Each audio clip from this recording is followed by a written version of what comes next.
Employers. What has been the greatest disappointment in your life? One of the most common questions asked in job interviews is, what has been the greatest disappointment in your life? Your response to this question will help the interviewer determine how easily you are discouraged, how you recover from difficult experiences, and whether you take responsibility for navigating challenging circumstances. Also, interviewers use this type of question to probe for failures in your personal or professional life that might reveal weaknesses which would limit your effectiveness on the job.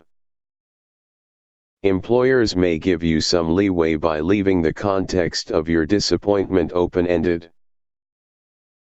In this case, one viable strategy is to avoid referencing a disappointment that happened at work, such as not getting a promotion you wanted. If possible, tell about a more personal disappointment, i.e., the early death of a parent, or an event that changed your academic or career goals. Believe it or not, it is also okay to not have had a greatest disappointment. However, in that case, provide an example of one particularly disappointing experience, or speak more generally about how you would handle a disappointing moment. You can respond directly to this type of question by mentioning a disappointment where you fell short of a very high expectation that you set for yourself. By doing so, you establish that you are a driven employee who strives for a high level of achievement. For example, you might say, "My first year in sales I set a goal to be the leading salesperson in our office of 9 salespeople. I was somewhat naive since most of the other staff were seasoned sellers with extensive product knowledge and well-developed relationships with clients. I was very disappointed when I ended up 4th in sales after my first year. So, I attended some sales seminars and studied hard to learn everything possible about our product. By the end of my 3rd year, I was the leading salesperson in the office." No matter what your answer, be sure to explain how you recovered from, or how you would recover from, your disappointment. Try to emphasize how your ability to recover displays a particular quality that is important for the job. For example, if you say you were unable to afford college right after high school, explain how you worked hard over the next year to save up money. It will demonstrate your perseverance and dedication to your goals.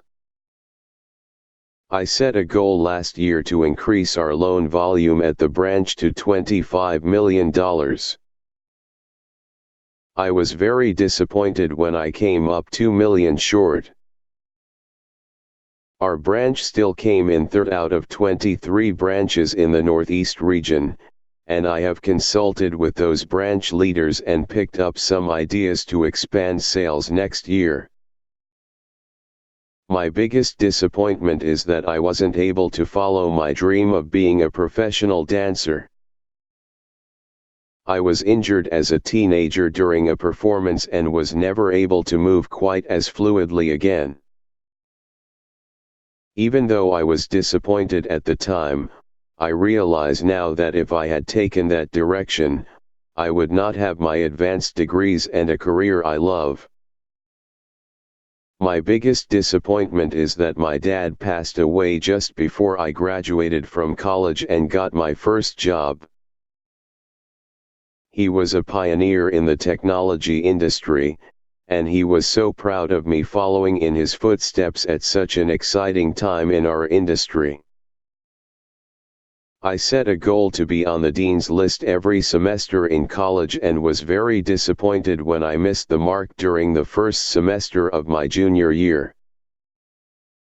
I was working 25 hours a week and took 21 credits that semester. I reduced my work hours.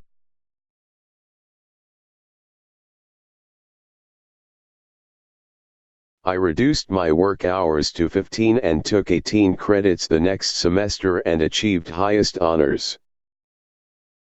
Of all the disappointments in my life, the greatest one at the time was when I wasn't able to go straight to college out of high school. I think the 2 years I spent working helped me to focus on what I wanted to study and ultimately made my college experience much better. Having a little extra time to figure things out, I was much better prepared to make decisions about what I wanted to study and how that would prepare me for my career. I was very disappointed when I was hired for a top retailer's training program and was placed in the store management track when I had my heart set on the buyer track. As it ends up, my strengths in employee engagement, inventory planning, and sales have enabled me to progress rapidly to my assistant store manager position, and the disappointment was a blessing in disguise.